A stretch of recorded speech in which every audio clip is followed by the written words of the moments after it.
coffee cold, mine's woke. 2 mics, 1 code. Yeah. Scrolling through the chaos, headlines loud, hearts numb. Then I hear that drip talk, cutting through the hum. Gem with the side eye, true stain with the data in his cup. They don't just gas up dreams, they show you how to level up. Oh, from the hustle to the headlines, from the culture to the grind. Every angle, every timeline, they lace and never waste your time.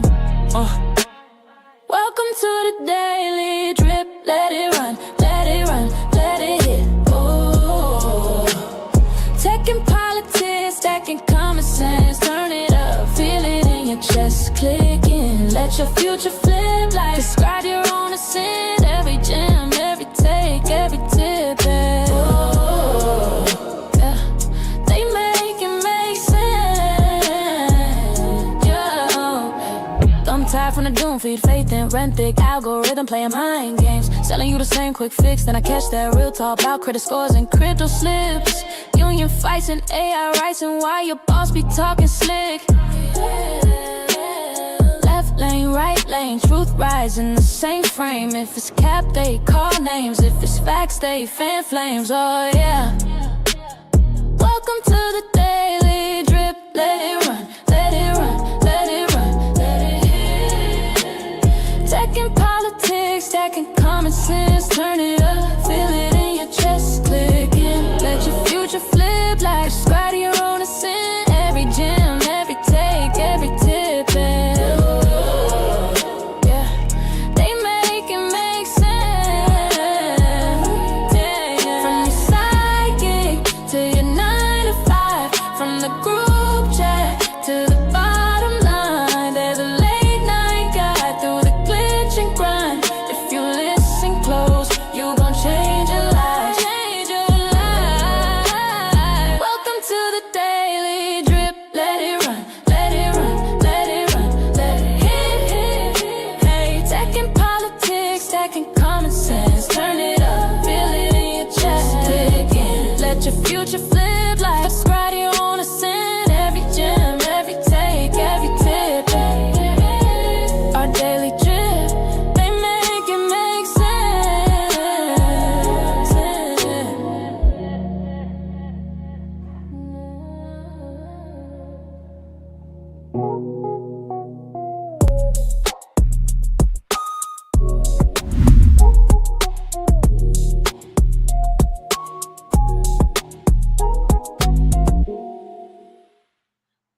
Welcome to our daily drip show. I am your co-host, Jim Jones. Happy that y'all are here with us tonight for another episode of our daily drip show. Make sure y'all hit that like button. Make sure you hit that subscribe button. Since you're already here, it's free and don't cost you nothing. Check out the socials below because you're in here. You are the Odd Squad. So thank you and shout out to you for being here with us. Us is in me and my co-host, Plain Dane. Let the people know who you are, where you be, and what you do. What's good, family? It's your man, Plain Dane, bringing you the male perspective. Of course, as always, background is in risk aversion. Some people may call it insurance, as well as the entrepreneurial spirit of running a small business. I do that. I'm not going to say well, not going to say great, not going to brag about it. Just got some insight on it. Not giving any financial advice tonight, but you guys can hit my DMs if you guys got any questions about film, photography, social media management, and also like and subscribe. Please hit that button if you are not a hater. It's right down there. We love you. We love you all. Thank you for joining us again on another lovely Friday trip. The weather is beautiful today too, man. Yeah, listen, it's June. Shout out to June. We're the best month of the year. Appreciate my it baby so birthday. much. My baby birthday this month. Yes. Hey. Yes, June is a great month. All things are blooming. It gets nice out. And y'all know, in the background, speaking of nice, is the producer. Making all the things happen in the background that you don't notice. Shout out to Cash Respect. What up, what up, what up? Let's get it started. See, that's why he in the background, y'all. That's why he not up here. See that right there. We can't let you do nothing. We can't let you do nothing. Speaking of not letting nobody do somebody not do nothing. We gonna start off with your boy, Hunter Biden. Haven't heard from him in a while. Hunter Biden, y'all. Oh, by the way, if you don't know what we do up in here, we talk about politics, news, media, and also values. We sprinkle a little bit of that in there. So, and a little bit of tech in there. We get a chance. But we want to talk about Hunter right now.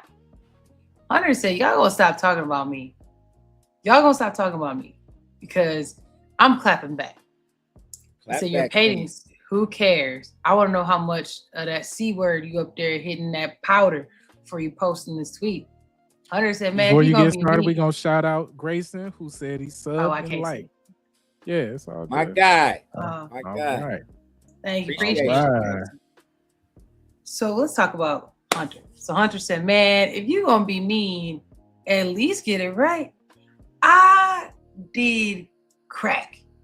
I would have never wasted the C word on snorting it. What you mean? They said, oh, what's going on? So he been quiet for a while. I guess he went and got sober. And so he said, y'all gonna stop talking about me. Y'all gonna stop talking about me. So he went on a spree. Now people talking about, listen, the way Hunter moving, I might vote for him. He got a 14% chance to win in 2028. They need to chill. This is crazy.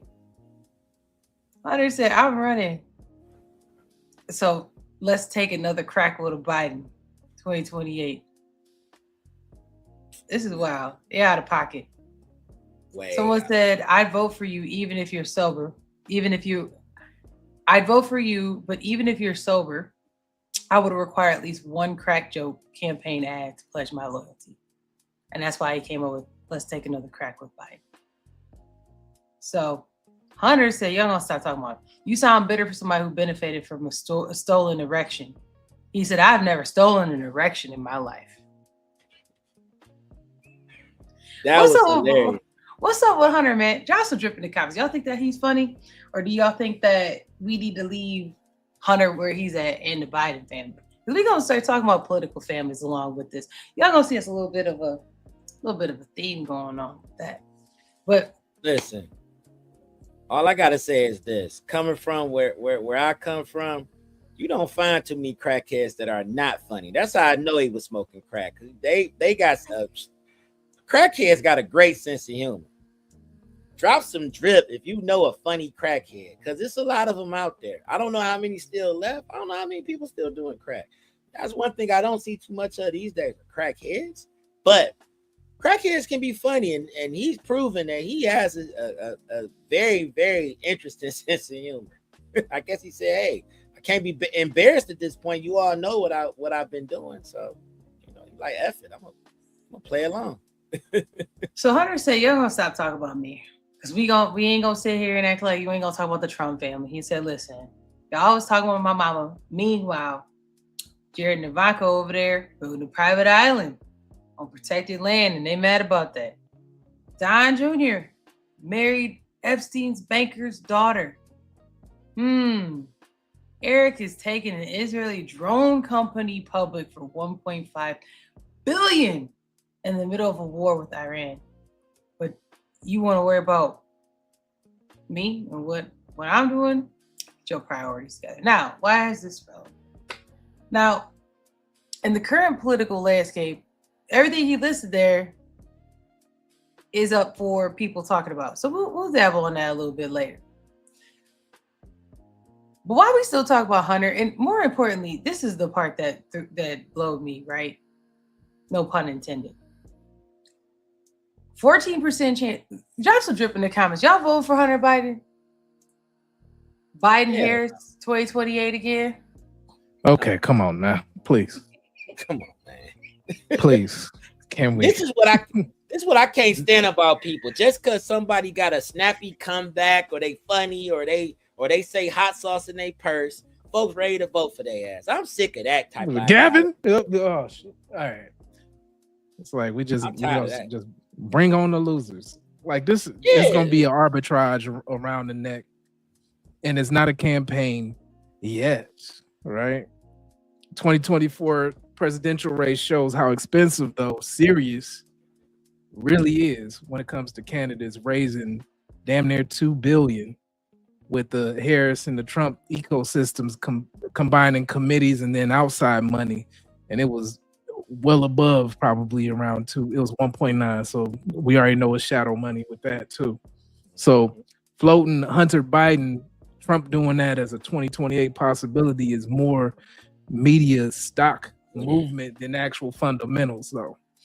And why is that? Because the report, they had no polling for real or fundraising numbers tied to Hunter. However, clout can get you trending, but money, infrastructure, and donor confidence gets you on the ballot.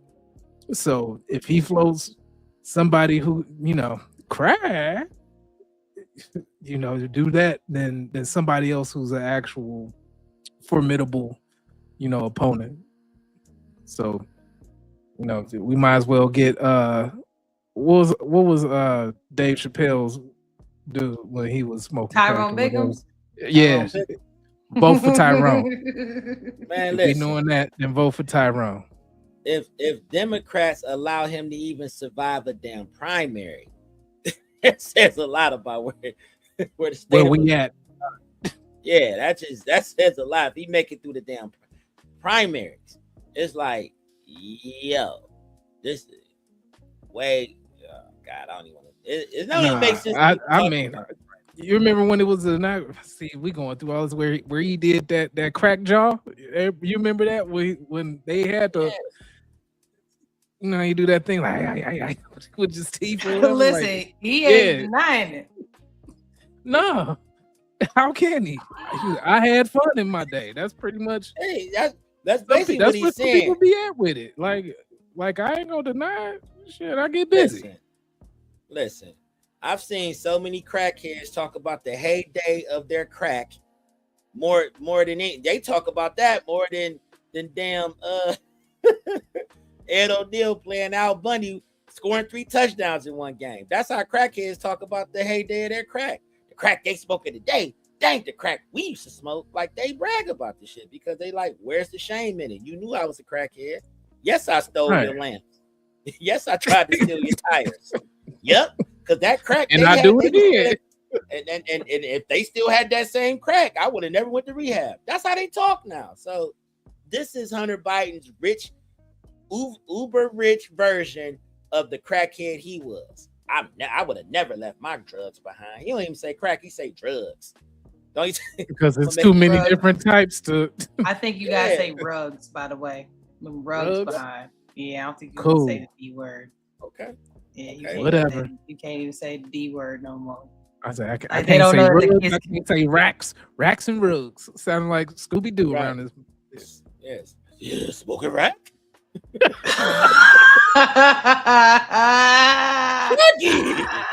Smoking rack. He left his rack behind. Rack, right? I solved the mystery, Scoop. It was the rack in the bathroom. Shacky, he was smoking it. Like, I'm over it. That's enough. Let's move on. Please. Because we're talking about rack rights. Right. Get roped. Rack City, bitch. Rack City, bitch. All right. Goodness. So I was going to go to the Senate passing, but I think I changed my mind. Since we already rolling on that, let's go ahead and talk about Ivanka. Let's talk about speaking of Ivanka.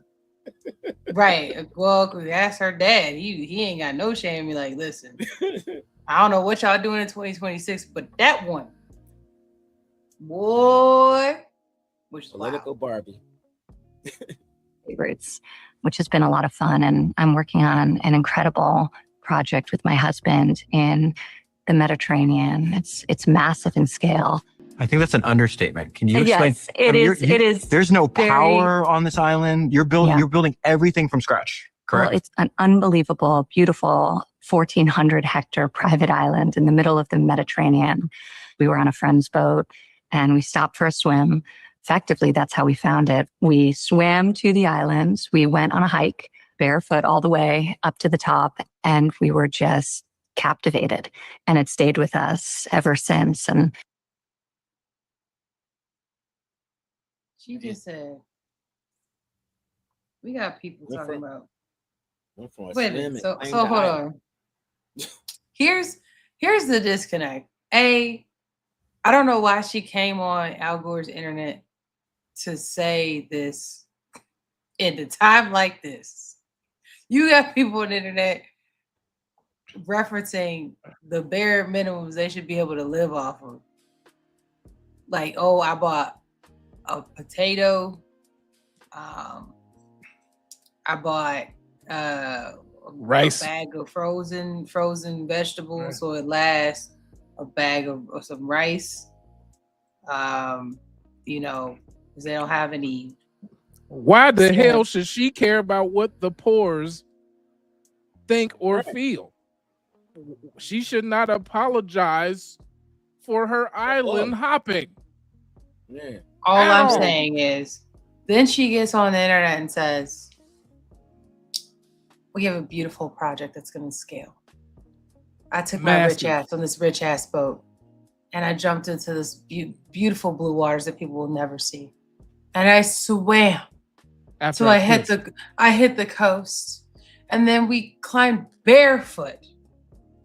It went hiking. She was roughing it at that point. Right. Listen. I mean, I don't know that level of security, because, bro, you couldn't tell me anything to hike anywhere barefoot, because there's animals, insects. It doesn't matter. You don't even know who on the island. They sweep for rugs before we got there. We're fine. Right. Like, first of all, who did you buy it from? Oh, who owned that? I stuck my foot in my flag on that bitch, and I marked it like this is mine.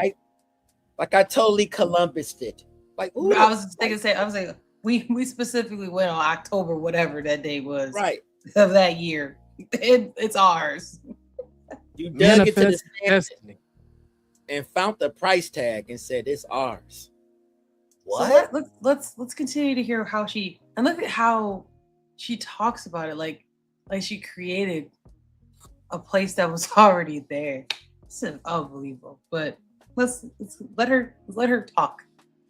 Over the course of many years, we developed the opportunity to help realize its potential and transform it, but with a lot of restraint and care, because the land is so beautiful that really the architecture has to be fully integrated into it, almost rise from it.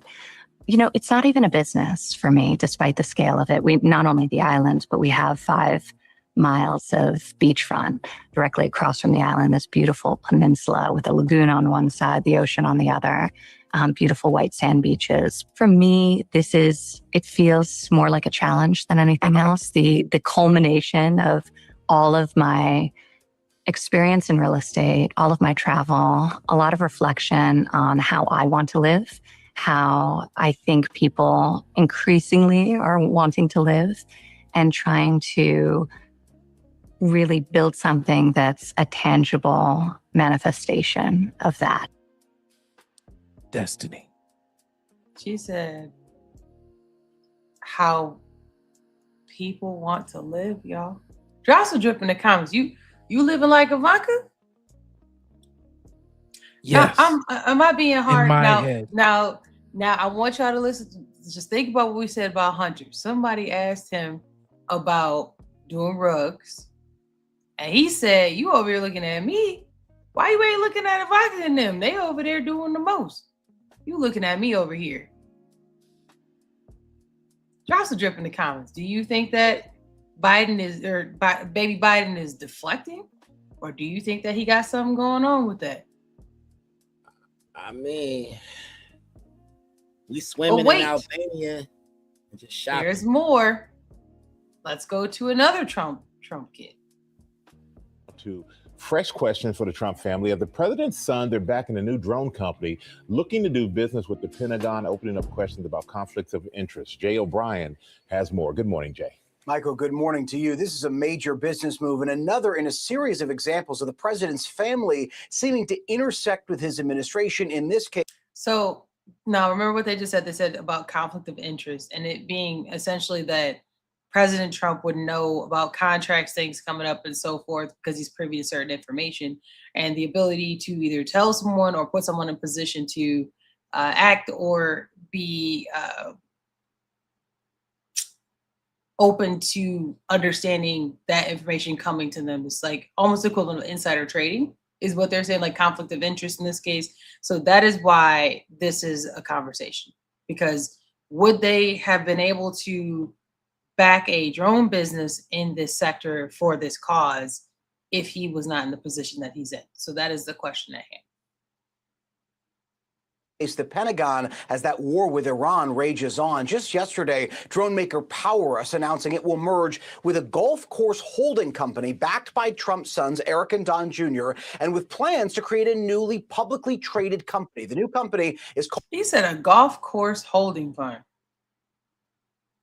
is backing a drone company. We'll continue. Keep that. Calling the Trump's, quote, notable investors, saying it aims to support American drone industry dominance. The company is set to compete for lucrative military contracts, trying to fill a void in the market that was created by President Trump's own administration, which in December banned all new foreign-made drones, citing, quote, national security concerns. Chinese drone monopoly concerns have been dominant here in the U.S. And an investment firm with Donald Trump Jr.'s ties he joined the firm shortly after his father was reelected. It's taken a significant stake in another defense contractor, Anduril Industries, a major supplier of AI-powered defense technology and other weapons to the Pentagon. The Trumps have previously denied any involvement of their father in their family business, and they have said, according to the White House, that the president has his funds in a conflict or in a trust, not a hands-off blind trust, but one managed by his family. Freudian slip. Freudian slip. Hold on, my guy. In a conflict, I mean, in a conflict, or to the White House that the president has his funds in a conflict or in a trust, not a hands-off blind trust, but one managed by his family. A White House spokesperson said the president, quote, only acts in the best interest of the American public, guys. And his teleprompter couldn't help with that Freudian slip. Man, that wasn't no damn Freudian slip. But he did. You see his face right there. Look at his face. That's that high. Look at that high mom ass face he got. Mom, I'm gonna get it. That's that high mom face. He definitely. But I mean, let's be real though, because the Trump family, Link Ventures, reportedly generated at least $4 billion in revenue, and that's just paper wealth. While Forbes estimates that Trump's wealth rose 4.2 billion since 2024. And so the chain analysis data that's tied to about 320 million of that is like meme coin shit in the last 4 months. So somebody make it more than ever before. Someone's making some cash off of that ass. Because we are all getting pimped, or in this case, rimped, right? If we doing it. We can't say that word. Can't say put the P in there. I'm pretty sure you can't say that. He said, we got investments. Let's Pelosi the bitch. That's what he said. And they went crazy. Goodness. What now remember, all this started. We started with Hunter. Remember, now remember, this all started with Hunter, right? WWPD. Y'all came for Hunter to talk about. Y'all came for Hunter to talk about. And Hunter said, oh, you like to play games. You look over here, you need to look over there. So drop a drip in the comments. Do y'all think that Hunter out of pocket, or do you think that Hunter is pointing somewhere else? Do you think that that if you had the opportunity to put your family in position to be billionaires, would you help them do that? Your children, your legacy, your name. Or do you think that they just worked hard, pulled themselves up by their bootstraps, And they running with the opportunity now that it's here. Drop some drip in the comments. They got straps. I don't know if it's boots. Right. They got, Boots? but they all got straps. Hey. Man, listen, that's not where my head was. I was like, what? The boots made by Bottega. They got Louis Vuitton and Bottega boots laced up. Right. And everybody strapped up. I'm talking about, you would have thought they was part of the LGBTQI plus, you know what I'm saying? The much where they got straps. They strapped up. And listen, and Hunter only reason why he doing all of that, because he like, shit, I won't end. Right. I'm gonna keep talking about it until y'all call me up to get me on board. I need to be on one of these. I need to be a part of the decision making in the company, because y'all. He's like, who cares about left aisle, right aisle? We put them together. They make lines, and I like lines. We know what I do with lines. Oh my God, a lot. That's what he said. Put me down. Put me in the game, coach. That's what he said. He said, shit, I made enough of my dad. Y'all see what I did during his presidency. Y'all might as well bring me on in as a consultant. You see how I maneuvered with the Balkans. You see how I was like, see how I did my Euro step and got my cash up, you know. Yeah, I hit a little crack. Yeah, I might have hit a teenager or two. Allegedly. Oh my goodness. Oh no. But the money was made. That's what he said. That's all he said. I can make some cash. No, it's money was made. Yeah. I might have sniffed some rack. Wait, he said he wasn't doing that. He said he was smoking it, right? Roken? Yeah, he was roking rack. He was roking rack. Look, allegedly. I guess no alleged, because he put it in his own ex post. So he said, I did it. Can y'all arrest me? Nope. I got diplo immunity. My daddy made sure that happened before he forgot who I was. Right, he said. Allegedly. Wow. He got a triple P too, a pardon in perpetuity. PPP. That's the phrase that pays, perpetuity. Well, you know who ain't getting no pardon, no perpetuity? Immigrants.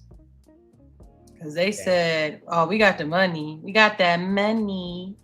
We passed a $70 billion ICE and Border Patrol bill, which is crazy. I did not think that was going to pass. 70 with a damn B?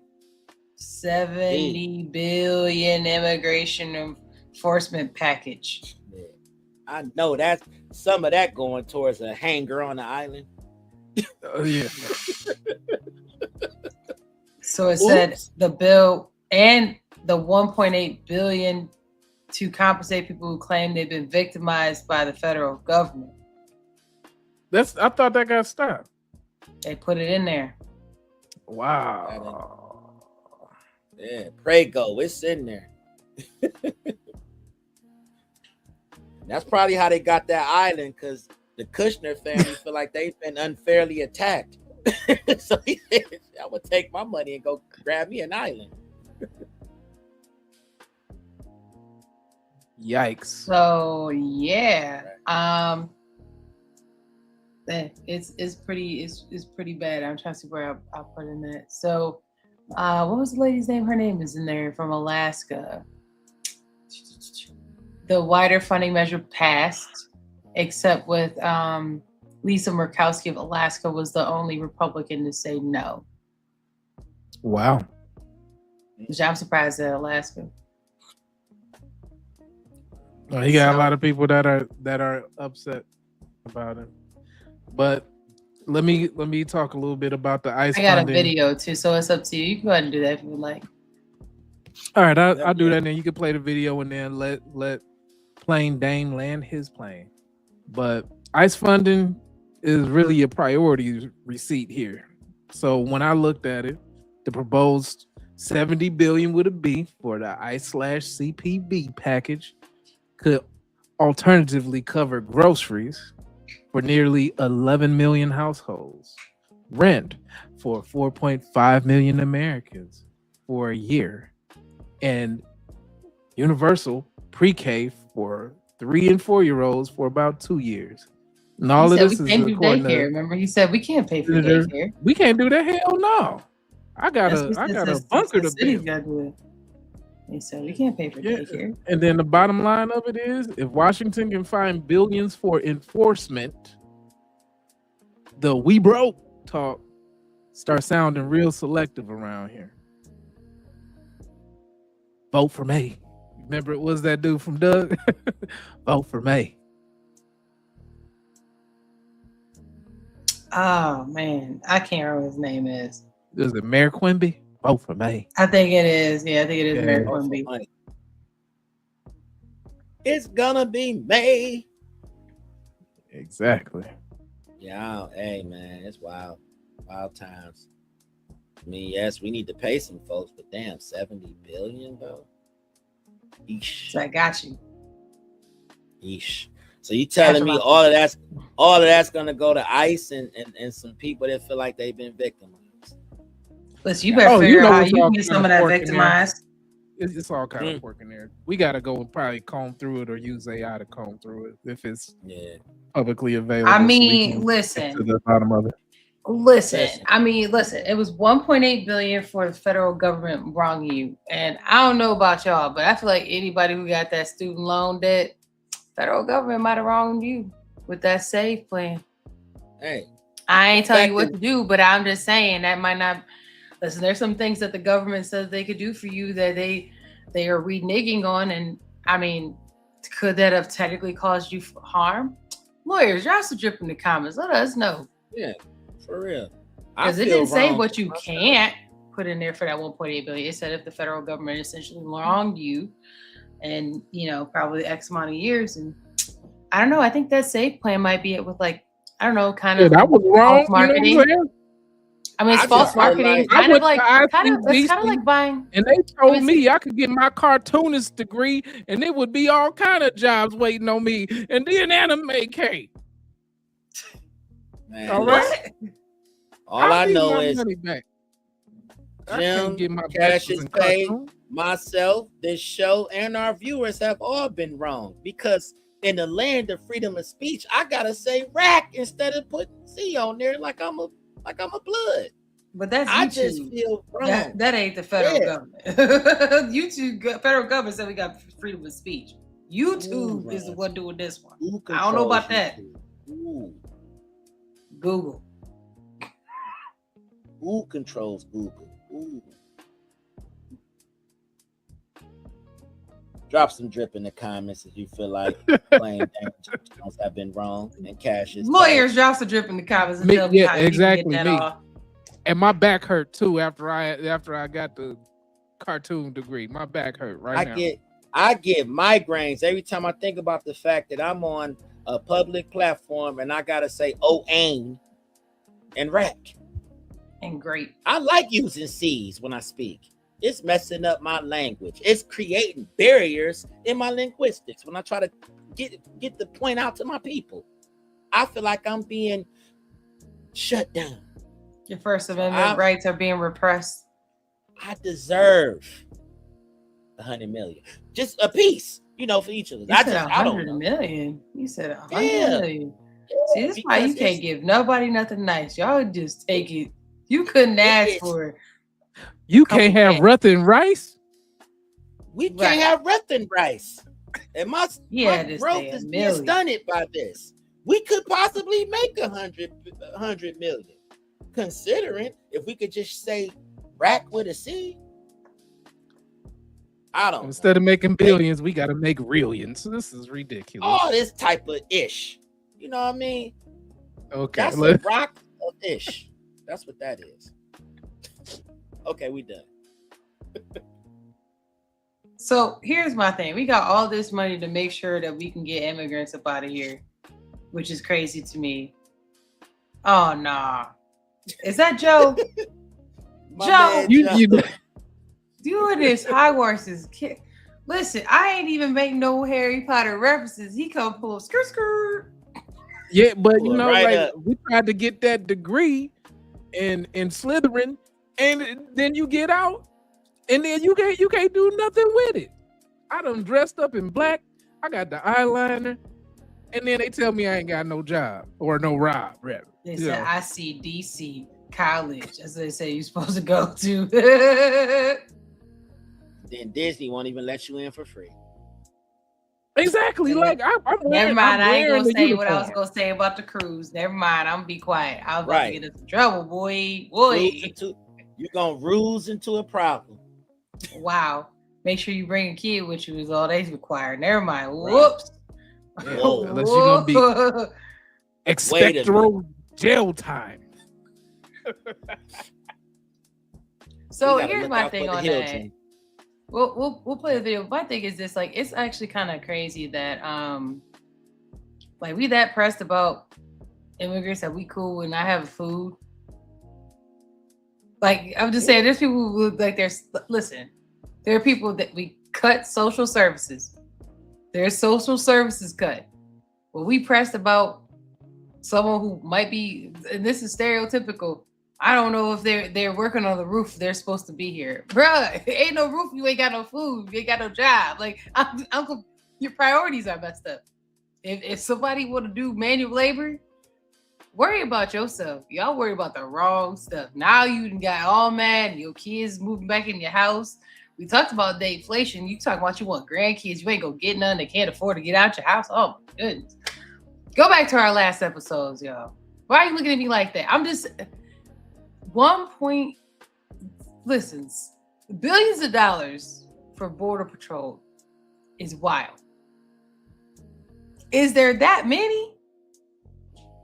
Drop some drip in the comments. Let me know how many illegals we think we still got in this country that we need ICE to pull up on them. It ain't they causing that much ruckus. Shit, when they supposed to be doing like a $50,000 bonus for cats? Bruh, like 70 billion is a lot of money. For the 70 billion, you could have flipped that and had them work for the citizenship. I'm just saying, like, we not using our head on this one. Still make no sense. All right.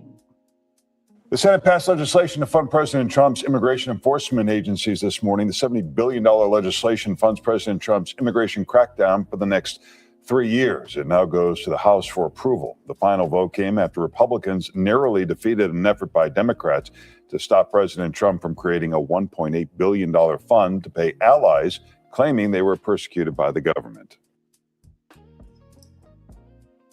So, drop some drip in the comments. Do we think that this fund is worth it? Do we feel like this is what's needed? Do we need 70 billion to ICE? That's a lot of money. It's a big number. And who gotta pay that? They're gonna have to do the airport shit. They're gonna have to be, crossing guards for the kids. They're gonna have to be garbage people. They're gonna have to be like, it's all everything combined. They're gonna be recycling cans. You're gonna be teachers.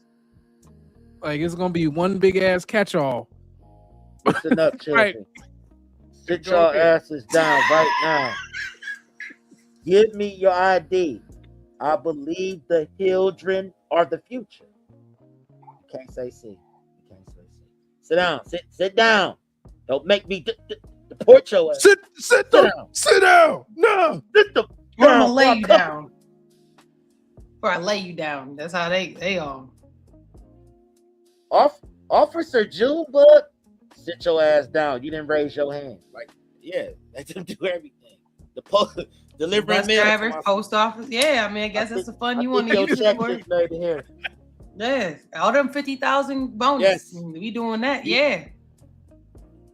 UPS. Take your mask. Get on the ground. Get your ass on the ground. You ain't picked up your mail in 6 weeks. We suspect you ain't supposed to be here. Yeah, I mean, if you go use 70 billion, then yeah, you need to pick up these other jobs that you couldn't. They about to be teachers or whatever. Barbershop. So you want to fade? Let me see your ID. Yeah, we gonna fade your ass onto the back of the line. Get on the ground. Doctor's office. So you here to get a colonoscopy? Hold on, let me see your ID. Turn around, it's crazy after that. Turn around and give me your ID. Turn around and cough. Oh shit. On Jeopardy.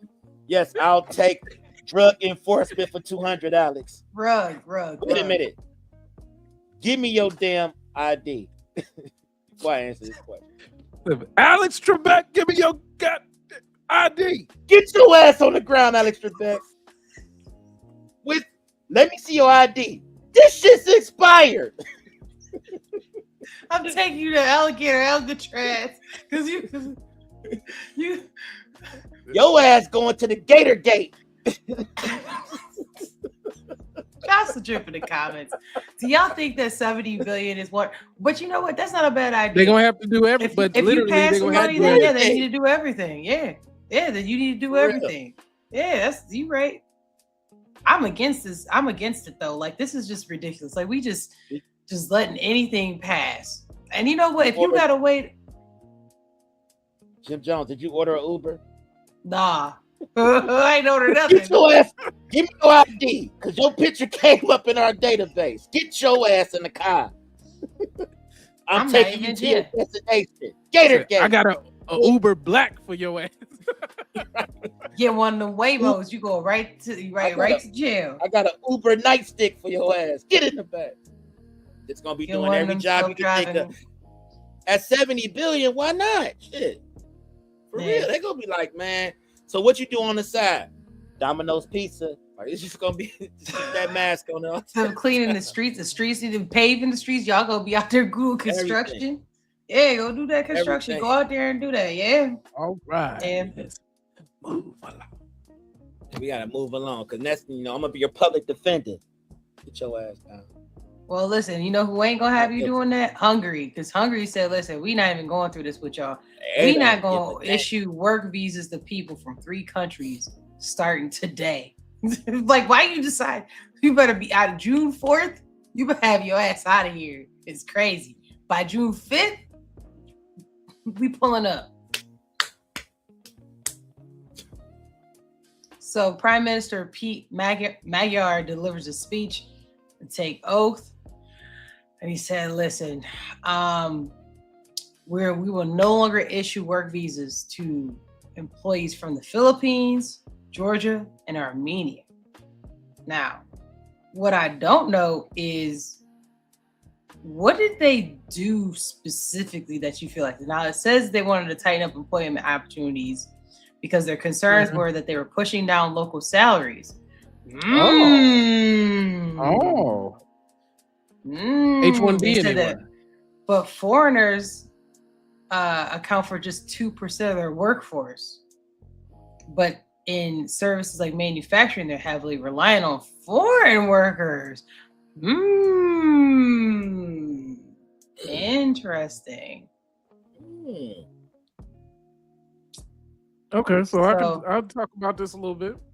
So, yeah, what this is like. They do. I guess it's Hungary. Should have actually did with it.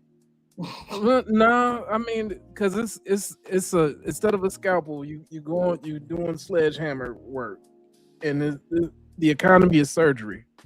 Hungary is not the United States because they don't have as many people as the United States, so they might need the labor force. Plus, it's like different countries involved.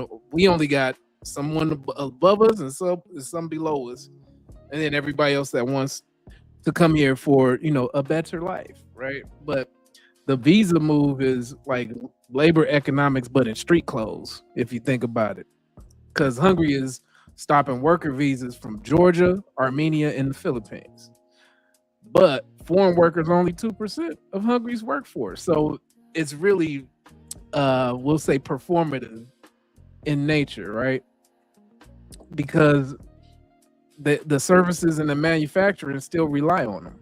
So the bottom line to it, to me, is that the protecting the local wages is fair, but if you choke off the labor supply without replacement plan, then businesses pass, and they're gonna pass that pain on to customers. Oh, that's really how that's gonna go. Yeah, well, yes and no, because with the H-1B thing, like it does force down local wage earners. We know this already. However, the supply shortage isn't an issue because there's more than enough of local talent to go around in many of these positions. So, like I said, the population density is different for the US than it would be for Hungary, but it is a litmus test, and what people thought. That's what I'll say is what people thought was going to happen with some of the H-1B, the $100,000 tax stamp essentially on a H-1B worker, or lessening the number of H-1B visas that are being issued, when really it increased. And $100,000 is a drop in the bucket if you're gonna get somebody who has to work 80 hours instead of the 40 that they're gonna be mandated to work. Oh, you got a deport thing going? Okay. But I mean, that's what I'm talking about as far as the cost. It still goes back to customers at the end of the day.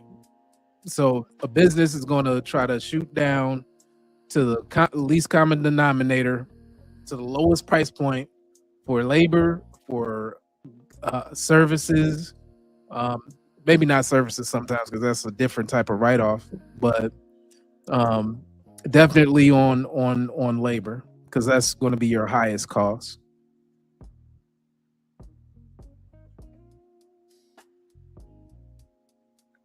Well, they say we're not gonna keep doing that. We're not gonna do that. We're not gonna keep doing that. Y'all not gonna keep taking our wages. You're not gonna keep taking money from people who are from here. Ooh, I know. You're not gonna taking that money back to your country and letting them benefit from it too. That's the other side of that. They like, y'all ain't spending money here. Y'all taking that shit back home. We could use it. We could use it. The local talent can use it here. We could build up our situation back home. We're not gonna let y'all. Y'all ain't gonna United States us. That's what they basically were saying. Essentially. And plus, I mean, Europe has a whole different landscape on shit. Not that I don't know if Hungary is part of the European Union or not, but I mean, it's still a different culture there, one of which is, around taxes that are different, healthcare situations are usually different, and days off. I was gonna say, yeah, they got all kind of holiday, all kind of shit like that. Like, we get the Ricky end of the stick in the United States. So, yeah. We have some money to take off. Yeah, it'd be a federal holiday, but not at your job. Optional holidays. Yeah, they call it optional holidays. You better use it wisely. That's. Well, speaking of optional, let's talk about Joy Reid, because she's definitely an optional here, there, and everywhere. Y'all know who Joy Reid is. We've talked about her before. In the past, Joy Reid has said, listen, y'all don't need to have reparations. Things are what they are, and suck it up, Buttercup. Her tune is changing. That's weird. That's very weird. And people are clocking this. So let's see. Shout out to Savvy Sabs. We like her. She's cool. She's going to play a little bit of a video from, I think it's the African diaspora she's streaming her stuff from. Let's see what they got to say. Yeah, time real quick. My grandma told me that she be watching Savvy Sabs on YouTube. That's crazy. Shout out to Savvy Sabs. Yeah, she getting to it. So if you don't know her, check her out. She's a YouTuber that's very successful. She covers news and politics as well. So shout out to her. So let's see what she got going on. Listen to this. We'll vote for Democrats. And so now we have a whole campaign getting several campaigns, by the way. We have identified at least 5 existing campaigns that are focused on getting Black people to do only one thing, not vote for the Democrats. And can you name one of those 5 campaigns? I mean, we put up from the report that you're saying that there's a conversation about reparations that has to do with it.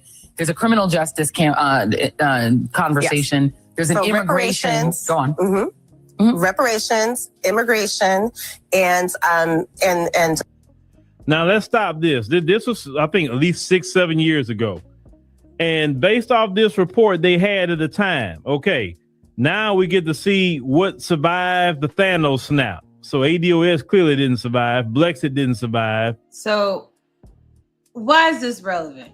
So as she's showing here, you know, I'm going to fast forward because I want to show you what she ended up saying. It looked like she was covering the African Diaspora News Channel. Yeah, so shout out to the African Diaspora News Channel because this is where it originates from.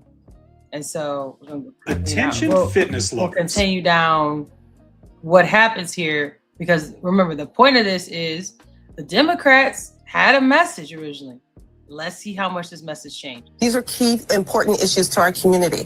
We know that this is the case because in the previous election in 2016, Black Lives Matter was targeted because of their campaign that was focused on police brutality. Right. It's still existing. It's still happening right now. It's just that we're not seeing a way to handle this and do a counter narrative. Very quickly, we're out of time, but how can people? So you see, they didn't want you to really get into the criminal justice. They didn't really want you. So they had a Black woman go into a Black woman show and say, basically, you guys are not following the script. So we're going to go let everybody know that you're disinformation and that they should not pay attention to you or they should attack you. And we'll get to that part as well. Tell the difference between the real genuine thing of Black Lives Matter and the ones that are just designed to make you not vote. How do you even tell? So you can tell right away by the language that they use most of the time. But if you see anyone who says basically tangibles or you're not getting our vote without us getting something back, you should start to pause and take a better look at what the language that they use most of the time. But if you see anyone who says basically tangibles or you're not getting our. So as she's talking about is the conversation is around reparations and the group saying that they will not vote Democrat without it. Okay. So that is a no-no. According to this is a no-no. Okay. What is the point with it? Like I said, let's hear the Democratic switcheroo. Okay. Right now, this is several years ago is what the African Diaspora Channel said. This is several years ago that this happened. Because if you look at Joy Reid, she don't look like that today. Because it's been a while. Yes, that was spread. Now, do you see why the Black vote for the Democratic Party has continued to decline over the years? There you go. It's not increasing, it's decreasing. I warned people about this in 2024, and they were just like, you don't know what you're talking about. Roland Martin told me I was uneducated and stupid. Ooh. And I was a YouTuber. Never said I wasn't a YouTuber. That was the funny part. Go ahead and but that pause it motherfucker real on quick. YouTube too. But you know, they went and shot themselves in the foot because their lead dog got on national TV, global TV, because it went viral and said, "I'm not gonna do nothing for just Black people." No. That's your girl Kamala, in case you didn't know who he was talking about. You shot yourself right in the, proverbially in the foot with that. I'm not just gonna do that for Black people. No. Like, oh, okay, cool. Then you locked off a whole piece. Obama wasn't as abrasive about it, but Obama didn't do anything either. He at least had the couth to not say it. He just didn't specifically do anything for Black people. People still using the Affordable Care Act, no matter how much they hate it. Whatever. Correct, but the Affordable Care Act is not for Black people. That's the difference. Like this well, you say he didn't do anything versus do anything for Black people. No, he didn't do anything specifically for Black people. So if we give Kamala a hard time, I'm just saying be fair in the sense of President Obama got a lot of the clout, a lot of things going up because of his ethnicity. So at the same time, he was the one that really boosted all that up, and he never did anything specifically for Black people. But he had enough couth to just not say it. Kamala is at the cookouts. I see the color girls, all that. And then I'm not gonna do nothing for Black people, right? So she put herself in a position where she directly associated herself with Blackness. in that regard. She tried to, and then try to disassociate herself. That's why people are like, nah, she an Indian woman, because she came out and was like, I'm an Indian American woman. And so she put herself in this mixed role, and then to specifically say, I'm not gonna do anything for Black people. Like she did that. But keep in mind, Obama ain't doing nothing specifically for Black people either. But what we're saying is that this is not necessarily about just Black people in this situation. It's about democratic messaging and what they will use for their benefit. So remember now, several years ago in that previous clip, African diaspora, he showed it, he said several years ago. See how they was talking? Now we about to fast forward to today. It's Angela Rye. Look her up if you don't know who she is. Enjoy Reid. Don't look her up. Don't look her up. But she, now I will say about Angela Rye, she is very much the message she gonna spew here is not similar to what it was in the past. That's all I'm saying. So I don't know who the gentleman is in the top right hand corner is, but there's a reason for this. Remember the messaging from the Democratic Party before, and look at the messaging now around reparations, because you really should keep that same energy. We'll see if they do. Anything y'all want to add before we hit this play? Let it roll. Okay. Okay. Well, can I say something? I asked. No. Yeah. I mean, he just said let it roll. But yeah, because I can't. I like watching people hang themselves sometimes. Yeah, but from my perspective, is we talked about Obama, and we talked about, like, people got caught up on the vibes with him. You know, I think now that's over.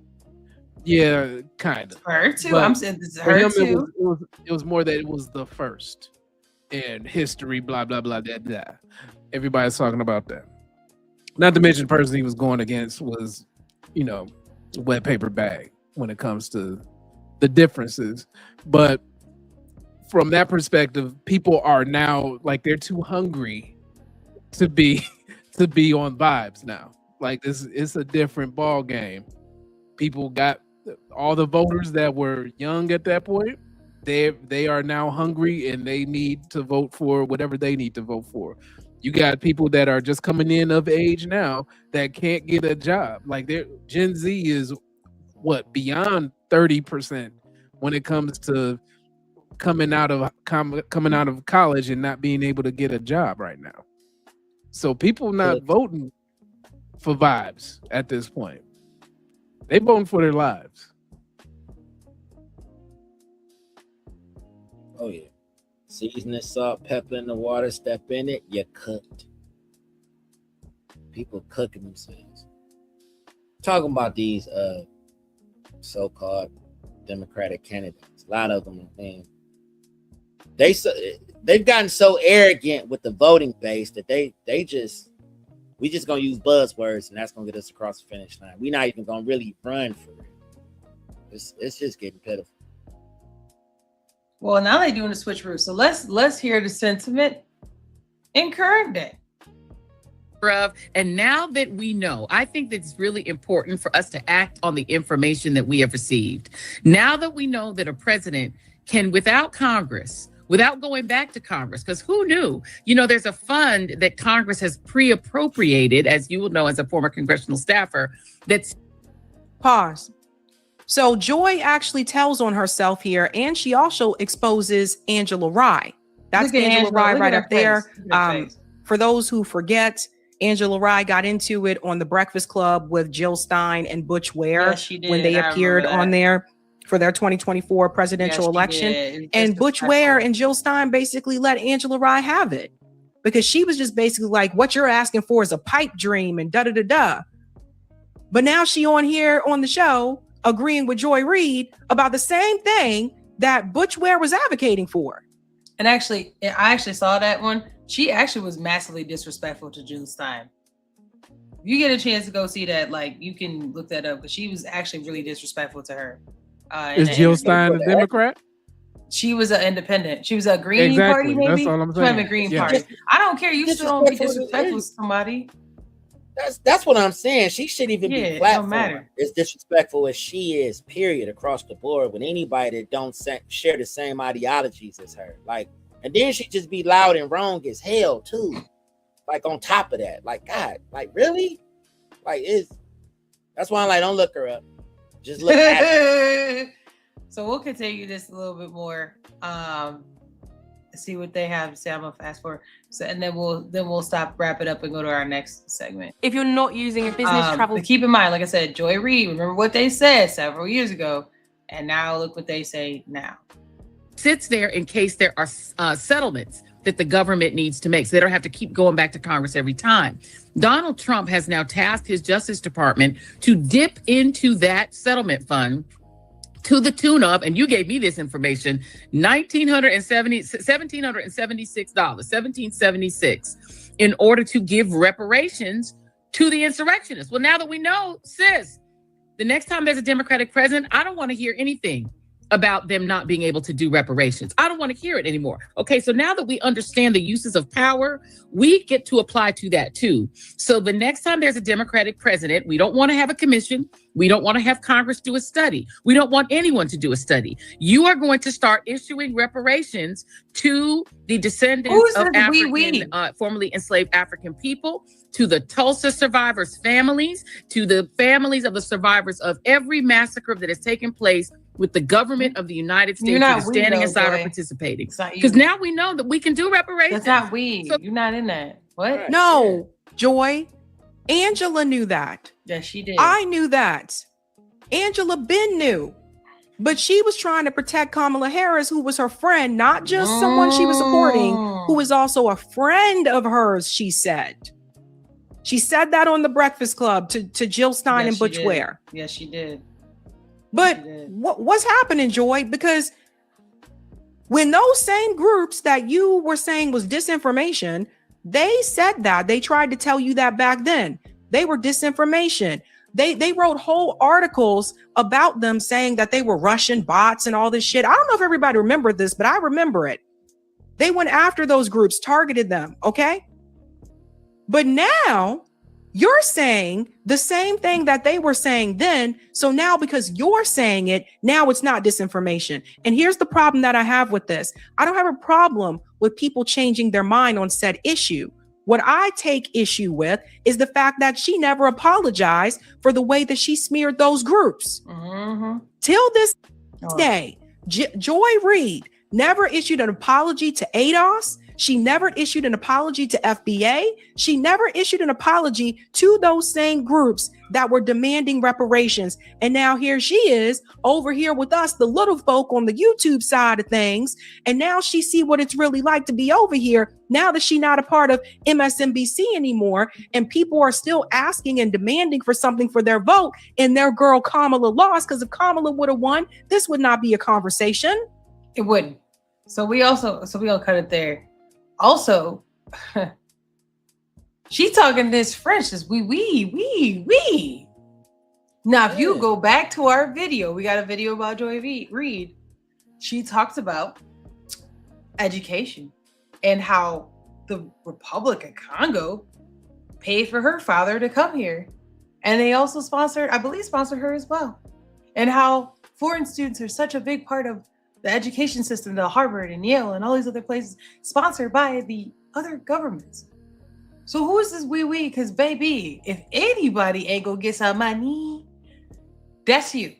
You directly can say my people had feet, butt, and property in Congo, filing taxes, putting money into their economy.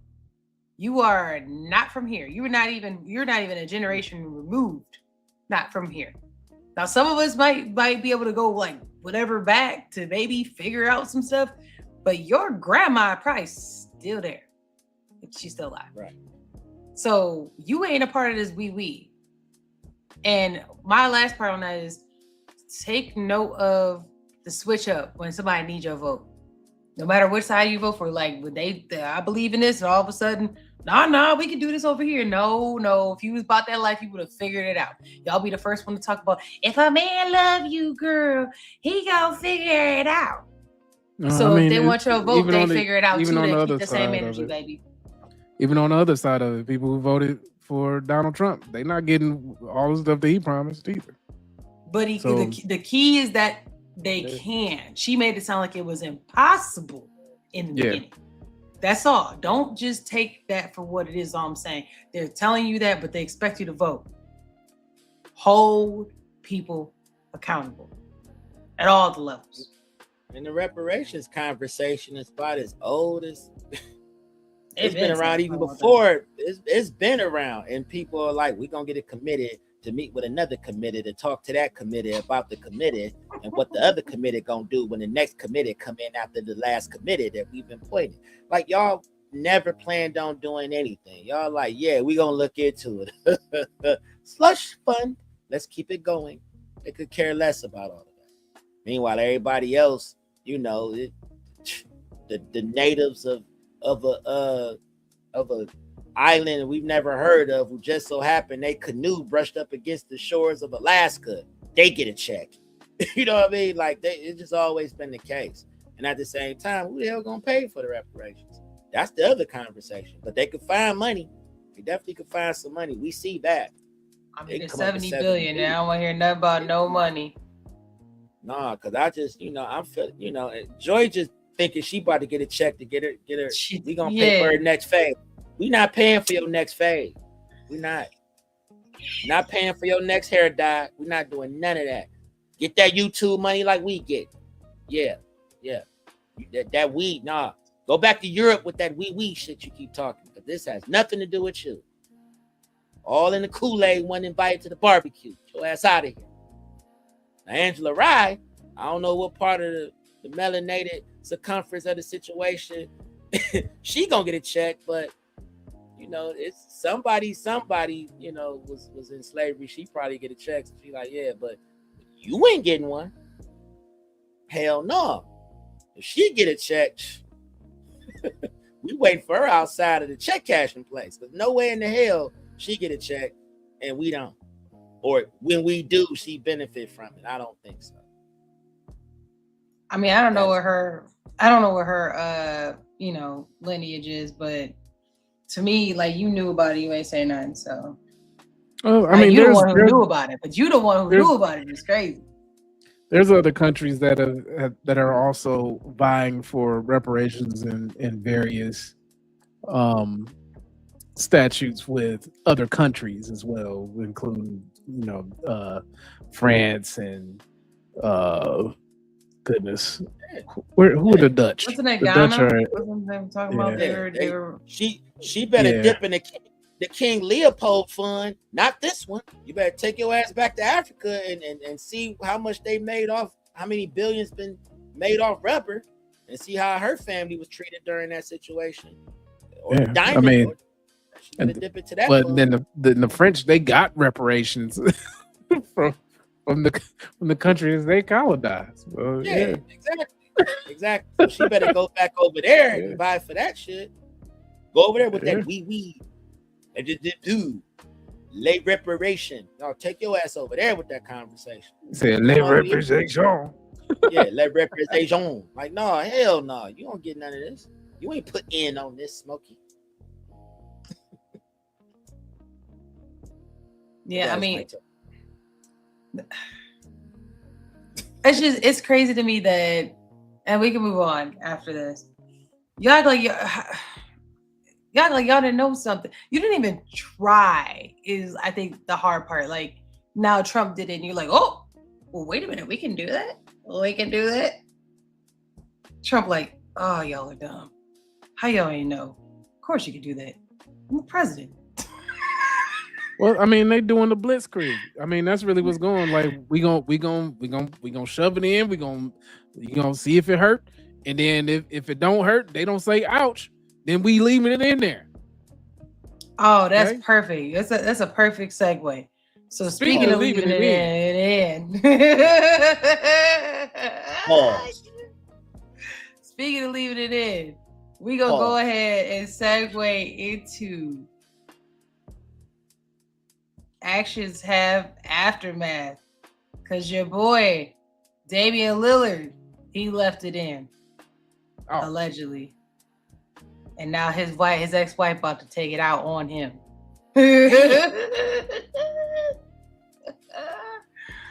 So Damian Lillard was married to his might have been like high school Like sweetheart. high They've school been together for a long time. And so, I didn't know he had twins. That's crazy.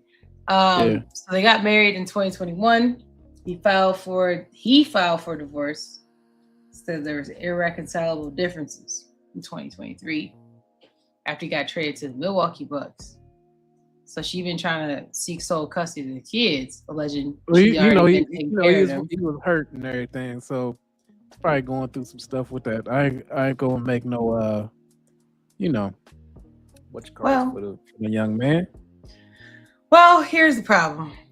So this nice Caucasian lady right here had photos of this nice pretty baby here, first birthday in September 2025, which would mean that they're born around September 2024, meaning that they were conceived in somewhere around 2023, 2024.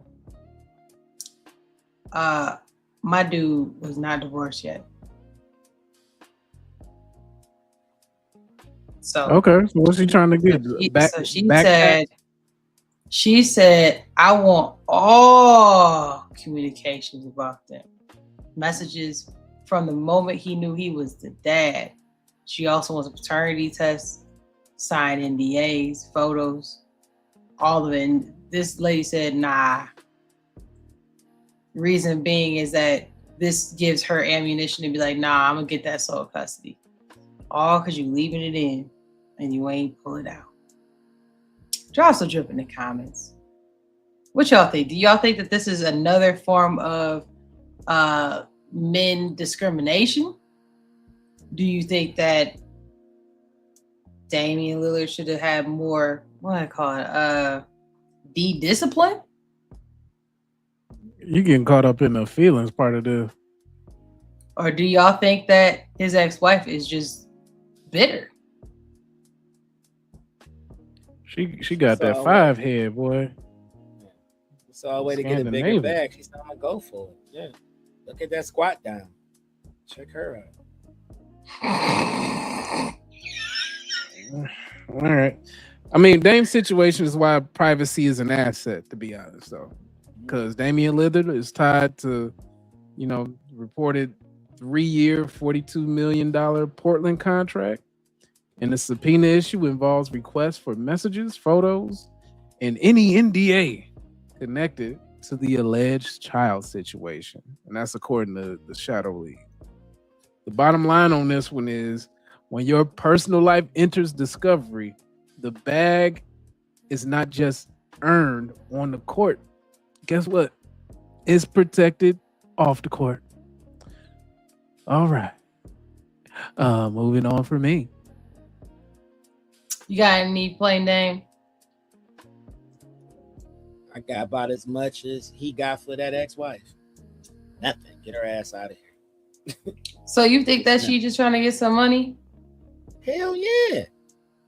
Or do you think that because I think it's her. I don't think it's like she can get money. If I'm not mistaken, No, she's trying to just use it for the kids. Yeah, that's all. And then with the kids, you get more money. That's there it is. At the end of the day, it's money. I want to make him hurt in any way that I can, really, because I'm not in the house anymore. Because why didn't you chase me? Why when I said I wanted to be gone, he's like, all right, then I guess I'm gonna file. If you ain't gonna file, then shit, I'm gonna file then. Why did you file? Well, shit, I'm over here with my leg. I'm gimpy right now. I gotta heal in my brain in order to heal my damn leg. I ain't going through all this. I'm in Milwaukee. It's cold as shit. I ain't trying to be over here. I'm tired of you threatening divorce. Divorce me then. You know what? I'll go.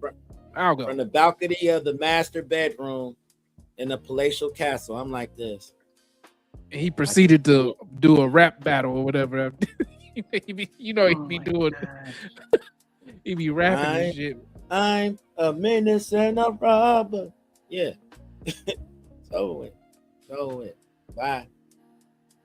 Because at the end of the day, it's about a bag, and what the hell is she gonna do with full custody besides just pay the maid or the person that handles the kids a little bit more than what they being paid before if they with her longer?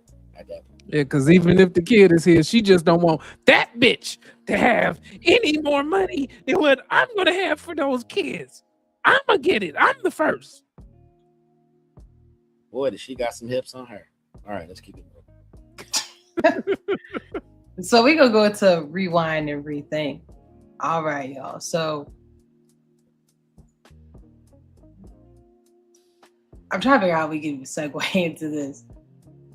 I guess speaking of trying to make somebody happy or not, Claude has been lying to your face every day. You don't know what Claude is? It's a different AI. Like if you use ChatGPT, you can use Claude. Claude allows you to do stuff like it'll help you like kind of design things a little bit more. You can do some stuff with ChatGPT, but Claude is probably a little more, I would say it's probably a little more powerful if you decide to use that. And so here is some ways to change that. If you want the realness, you don't want it to just tell you what you want to hear. So we talked about AI and it's called prompting. When you say like, hey, can you act as an attorney and tell me if this is a court case or something like that. It would by default. So basically what they're saying here is that if you just put anything in there, it's going to try to just appease you, make you happy. And this is a way to turn that off. You want realness, real responses, do this. So it's saying you can go to the settings, go to general, and then they're going to give you a prompt to put in there. Okay.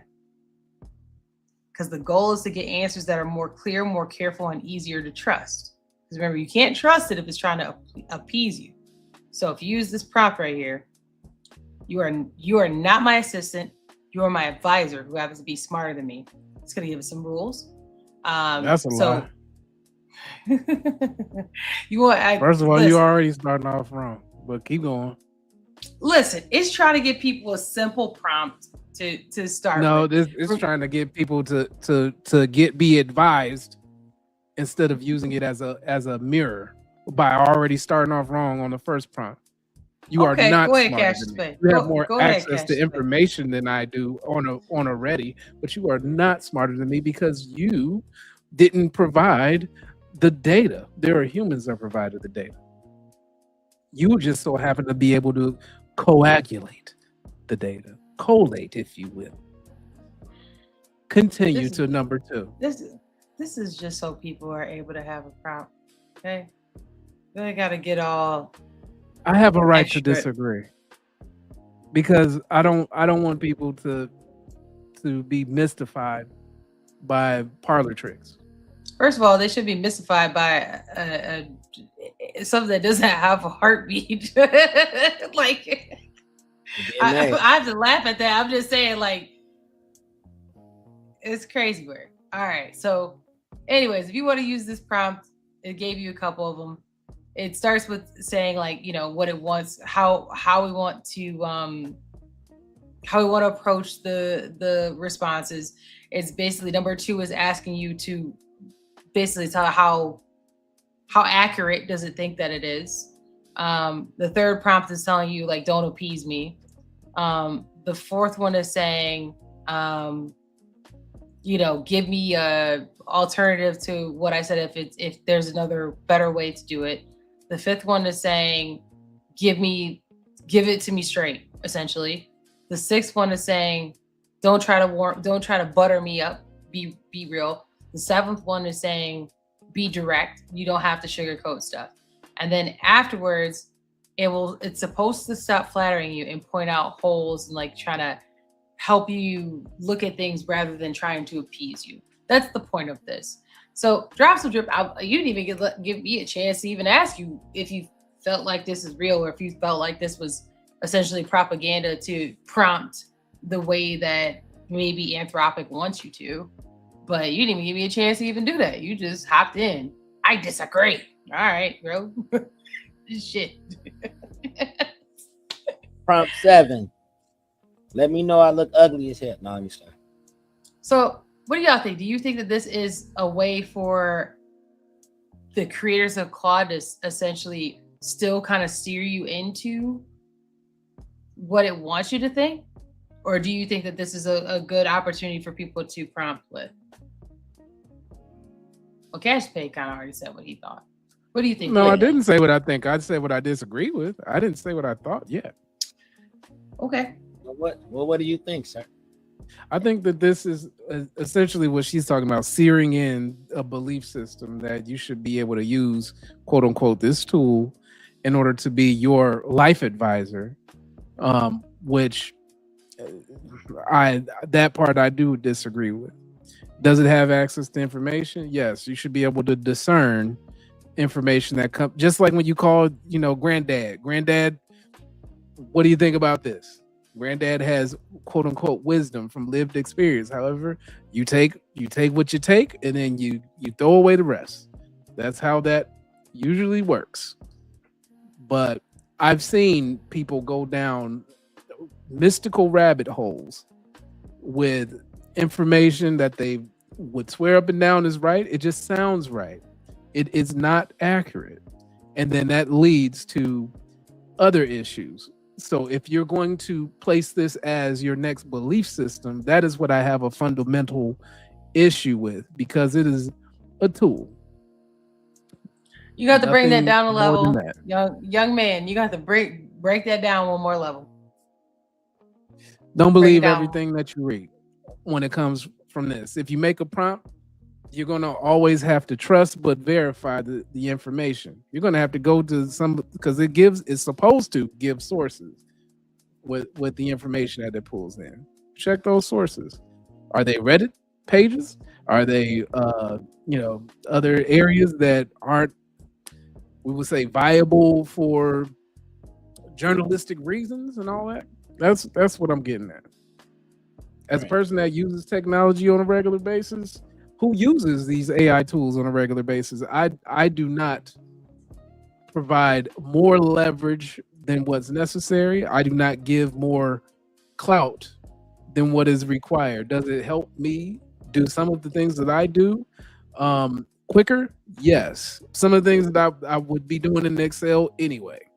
However, I have to go back and double check sometimes, and then I do the prompt and be, oh, dog, you caught me, man. Yeah, exactly. Now, can we go and get the actual data points instead of you giving me whatever bullshit data points that I already knew that I gave you before? I didn't know I had access to those. Thanks. I'll get right on that. See? Shit like that. It's just like following up on somebody who don't really want to do the damn job. That's all I'm saying. So, it's also designed to maximize your input as well. So in we probably get into this at some point, talk about token maxing, right? That's another thing that companies are forcing developers to do, is how many times have you prompted, your particular AI, and if you haven't spent a certain amount of tokens, then you're not doing it right. So, some companies have had to roll that back. Oh yeah, it's costing them a half a billion on that. Yeah. And they gamifying it. So they like, oh, okay, I'm just gonna keep prompting. What should I eat for breakfast today? All right. And finally, we're gonna leave y'all with a little bit of financial drip from the Wall Street Trapper. Y'all know we like him. So let's see what he got the trap to talk about today, and then we'll go ahead and drop some drip on that. The paper wrapped around my crayon, scratched up. Right? I even got some other colors marked on my crayon. Right? I'm bruised and battered, but I'm a crayon. Right? So if you got a company that's worth $2.8 trillion, but it brings in $275 billion in revenue, that's called justifiable.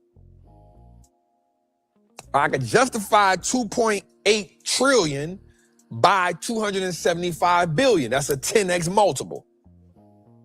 Right? The multiple justifies that. Right? So the multiple is the PE ratio. That's why this is an open loop that I just closed from earlier. We talked about earnings, we talked about multiple, and we talked about dividends.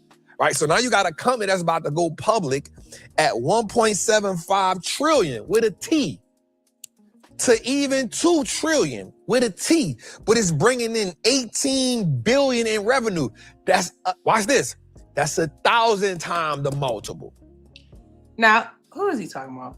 He's talking about that SpaceX IPO.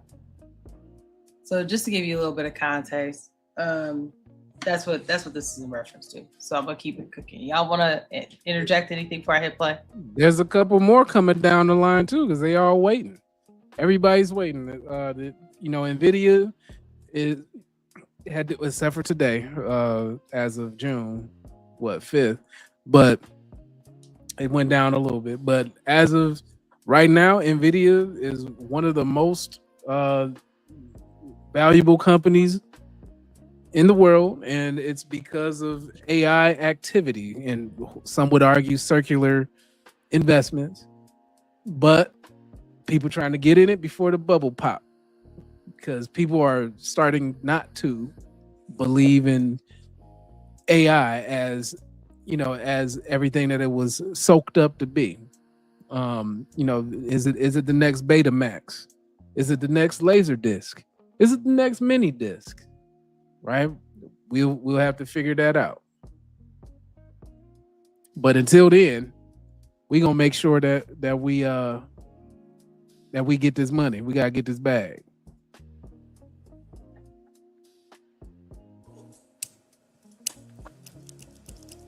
Well, you cooking right there. That means this company is way overvalued. Now, we just talked about Palantir having 147 PE ratio, meaning the valuation of the company is 147 times worth more than the money is bringing in. I'm not mad at that. Even though it's a good company, bringing in good money, we see what they doing. Bruh, this company is coming to the market worth $1.75 trillion.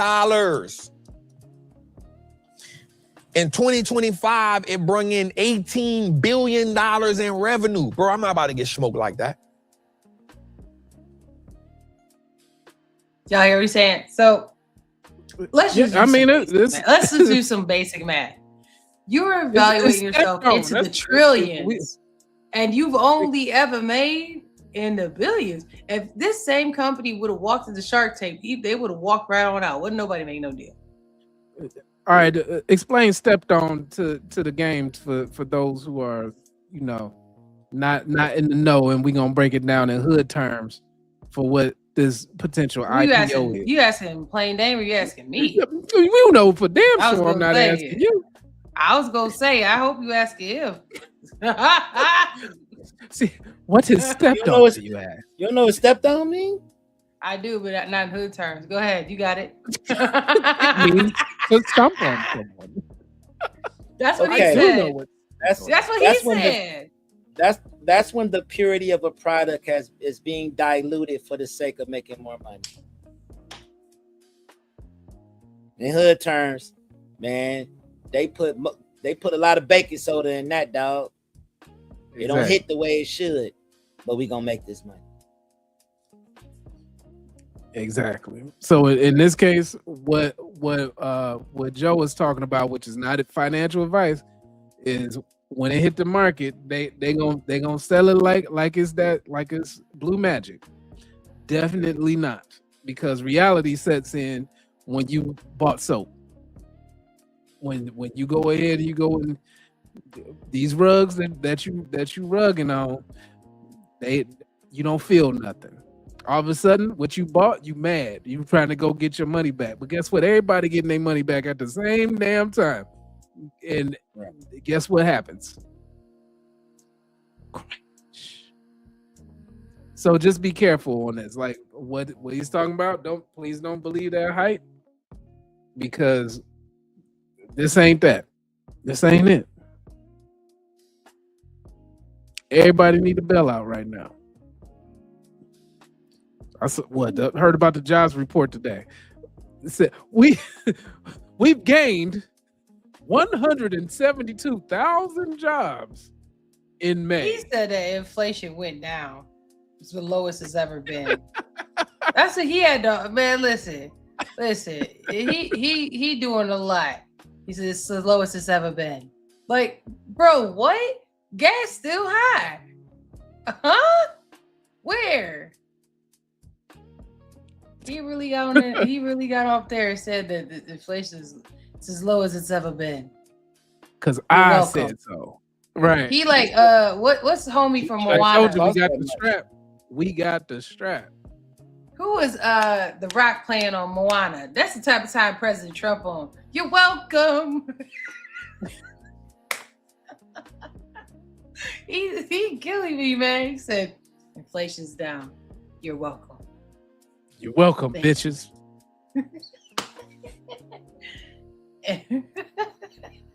Got what you got. You're gonna get what you're gonna get. Go buy some eggs. Oh man! All right, I'm gonna play a little more. We got to face that Wall Street trapper guy right here. That's what we looking like right there.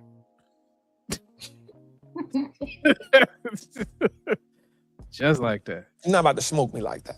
Not like that. Nope. Not like that. If it run up, I'm gonna be like, yep, cool. Because guess what? If it's a good company, it's gonna be a good company 2 years from now too. There you go. And now what happened is you can get some earnings coming in, and now I can start seeing that paperwork, and now I can see what I need to do to it. Man, I'm straight.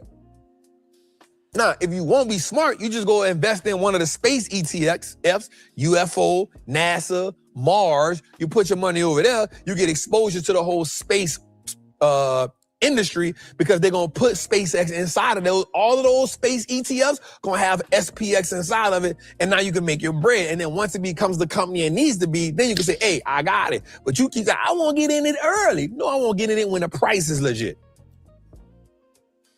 Dumb money is what it's called. It's called I can't hear you, dog. The space companies' PE ratio is on average 30 to 40, but again, it sometimes can be higher than that. Look at that. With an average PE ratio of 30 to 40. This thing gon' IPO with at least 100 and something PE ratio. Now think about this. Watch this. I'm gonna show you something even more bizarre. That's crazy. Nvidia is worth $5.6 trillion. Mm-hmm. And right now, it just brung in last quarter, it brung in 81, I'm lying. It brung in $91 billion in revenue last quarter, right? Nvidia brings in about $300 to $500 billion of revenue per year. And it's considered being 25 times the PE ratio, right? It's at worth 5 point something trillion dollars. Is worth 25 times of the money that it brings in. And this is the biggest company on the market. Just hear me right here. The company's worth $5.6 to $5.7 trillion. It brings in $300 to $400 billion a year, and it's still worth, the valuation is 25 times worth of revenue. So what he's doing with the math is, they say this is how much money is kind of like projected to be. He's saying that they're outperforming consistently. So this is the company. He's comparing a company that is outperforming consistently of what far above the bar to SpaceX, which is what's about to happen, which has not, there's nothing really you can see of it, but just what their trajectory of it is. Anybody got anything they want to add before I play this last part? Yeah, like Joe said that the PE ratio of 25 for tech stocks like Nvidia is great. Yes, PE ratio for stocks that actually produce something that drives revenue that can be reported is a great thing, because now you can see what actually is coming in. For many of these hype beast type of companies that are private, they don't have to share much, right? You go into some of the perspectives when they're trying to have early people come in and get in early, because you can turn around and you can flip and make a profit. That's what everybody wants. People need this to be bought in at 100, 105, 125. X, because they done put in so much money on this, because shit, they was losing $5 billion annually, at least. free tokens. All of y'all got free accounts. Y'all not paying for this shit. It's very few people that are paying for Chat GPT, Perplexity, which just is an aggregate of all of them or whatever. But you're doing that. You're burning tokens. You are burning energy. It's not free for somebody. And they're gonna start adding ads to your That's shit that too. storage. Yeah. That's that data center. That's the heat that's coming off the place that people were saying there's all that going on. It's all that. It ain't never free. Yeah. You can start having caps on whatever you're doing. Like, hey, dog, uploaded pictures and everything else. You can ask me a question and that's it. You can't upload any pictures and ask me what I think anymore. We're done with that. That is not part of the free plan. You get 20 questions a day, and that's just to get your feet wet, get your beak wet.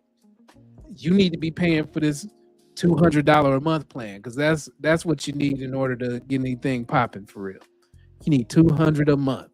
But at that point, you need to have a small business in order to even make that something that's an opportunity. To make sense. And how many people are using AI for that? Very, very few. Because now we're talking about using the agents, etc. People not going in it that deep right now and don't intend to. They intend to ask it 8-ball questions, right? You shake up that 8-ball. Does he love me? Yes or no? Oh my gosh, not the magic 8-ball, man. That was great back in the day. Man, listen, Gen Z don't even know what we're talking about. Let me go ahead and break it down for them. For you Gen Alpha and Gen Z that might be watching, it's like a physical 8-ball looking thing. It's a little bit bigger. It's made out of plastic, got some water in it. It's blue. Look like that blue dye your parents put in the toilet. It's like that, but there's this little, it's like a, man, I don't even know how many sided it is, but it's a some kind of dye in there, and inside of it, dye is in like a piece of what is it, like it's beyond an octagon. I don't even know what it is, but it's got multiple sides. When you shake it up, the water moves it around. You'd be like, oh, is Jerry going to ask me to prom? You shake it up, you look, and it floats up to the top, and there's like a little window. And in the blue water that looks like your toilet water, it comes up and it says, no. Or say something that don't got shit to do with nothing. Or it'll say, your mom's calling. Like, what? Maybe another time. Maybe another time. Turn around 3 times. Okay, it did that.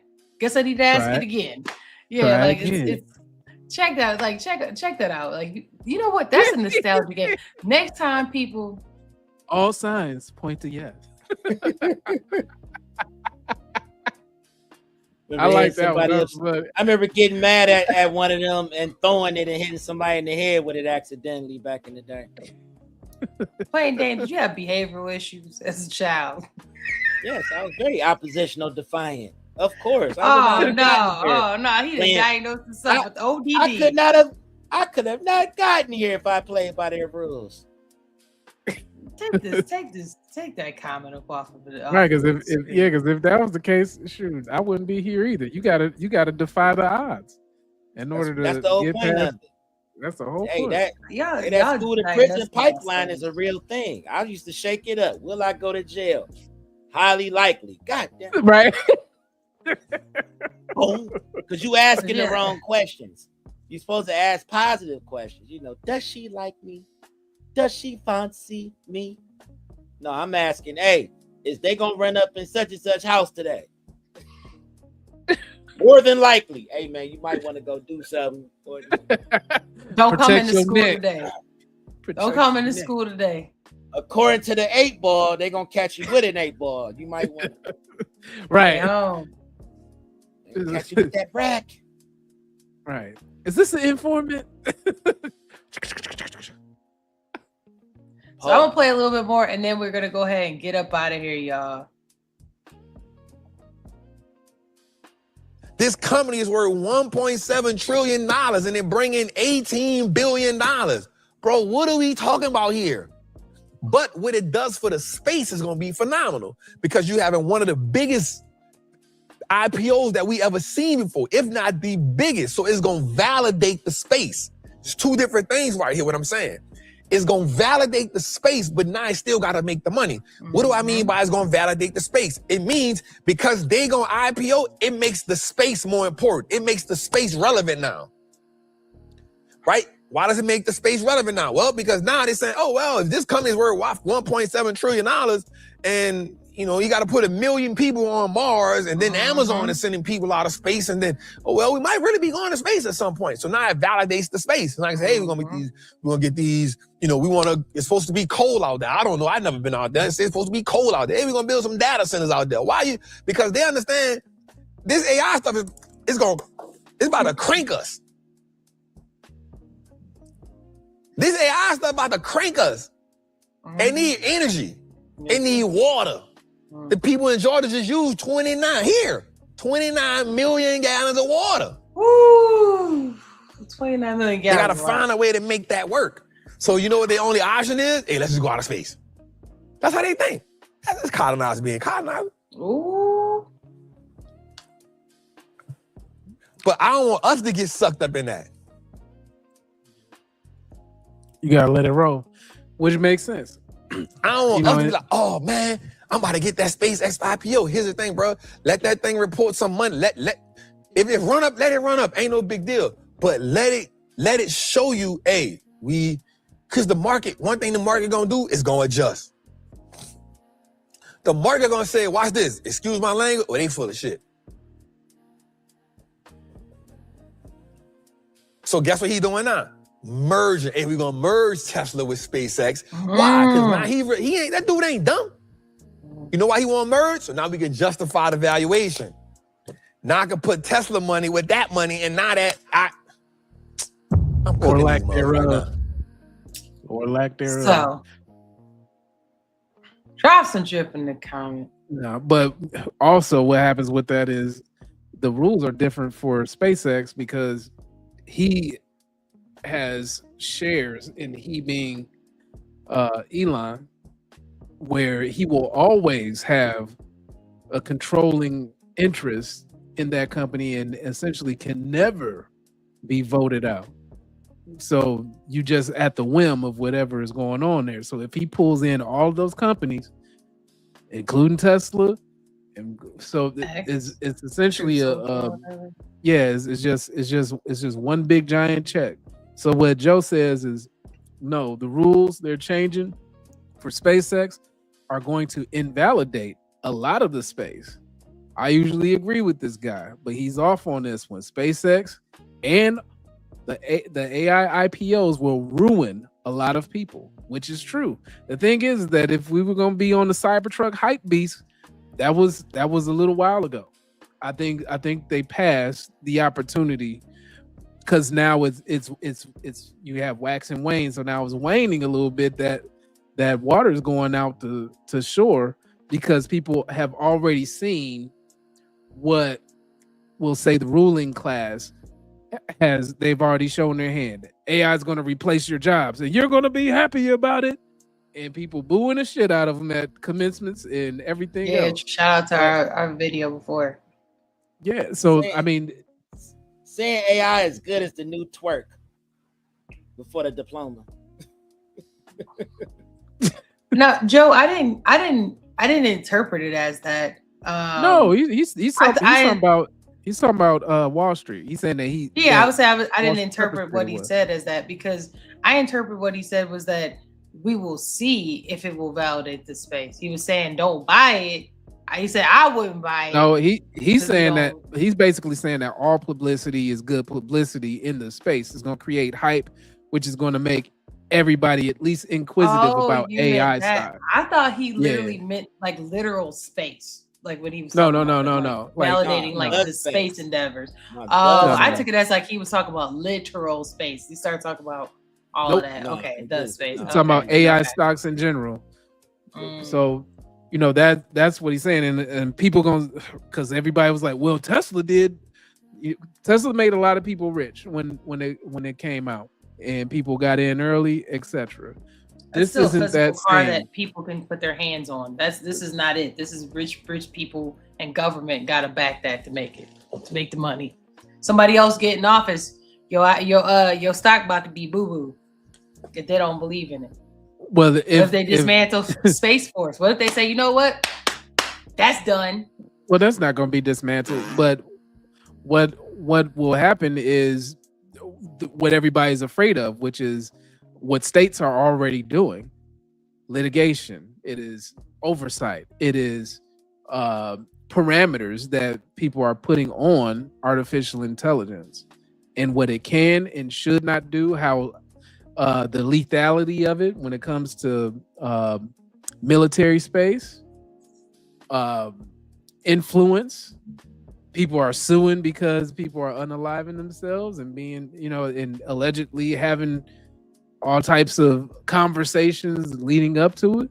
There's a lot in this space that is uncharted territory that we're just trying to hurry up and gain leverage, gain space, manifest destiny. Just go out there and put a flag in it and be a sooner in this bitch, and we'll see what happens after that. Smallpox, Trail of Tears, all the things that come along with forcing your way on things instead of a natural effect on letting the market do what it do. If people aren't asking for it, they ask for it for free. People ain't willing to pay for this shit. Like who going out their way to do that stuff and make some pictures in AI slop? You got people putting feet pics out with 9 toes. Oh my gosh! They're trying to see what it do. You know what I'm saying? They still ain't mastered that. Yeah. Well, it's not that. I'm just saying that like people just using it for mundane ass reasons. Right. Because what else would you do? What do you Google shit for? That's pretty much what this turns into, outside of other use cases and applications where some people are able to leverage coding in order to make their lives or their jobs more efficient. But guess what happens? I've seen it ruin companies at scale because you don't take care of the foundational things. What about an actual process? How does that work? Nah, we just gonna let it roll. And next thing you know, you got whole customer service areas that have been supplanted, and now people call up and it's like, hey, I need a doctor. What? You need a program? What? You need a... Sorry. Can you repeat that? Sorry. Can you repeat that? Did you say that you needed a doctor? Yes, I did. Yes, cold water Podiatrist. To your house. Right. That'll be $4,000. No, I said my daughter is sick. I hate that sound. No, but yeah, and that's another thing AI gonna do. Is gonna drive up the cost of water too.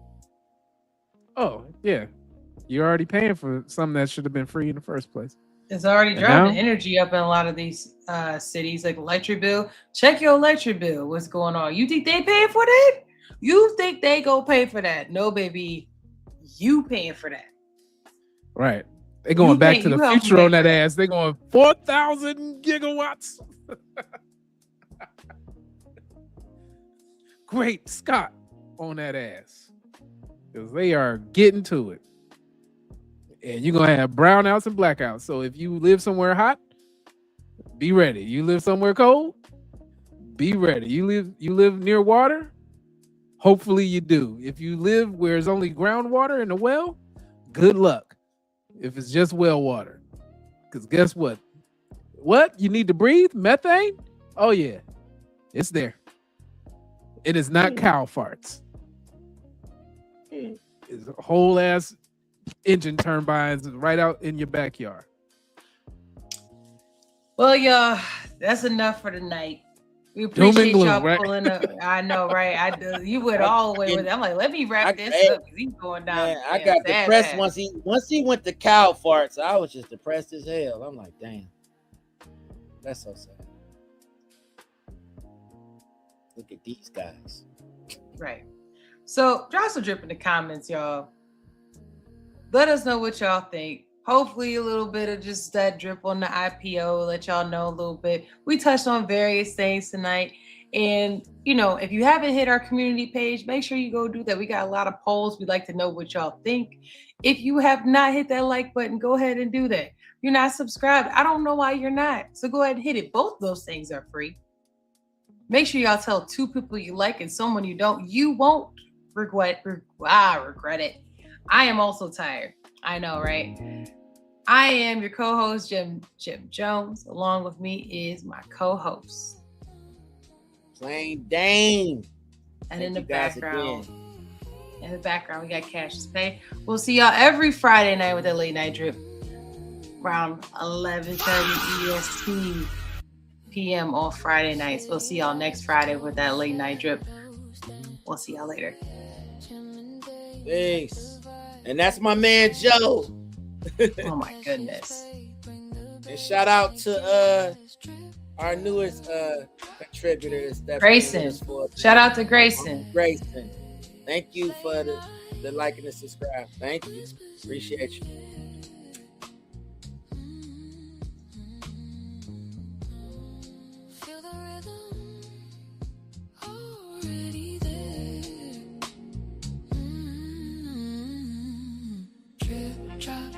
Our daily flow, drip, drip, Jim and Dane, you already know.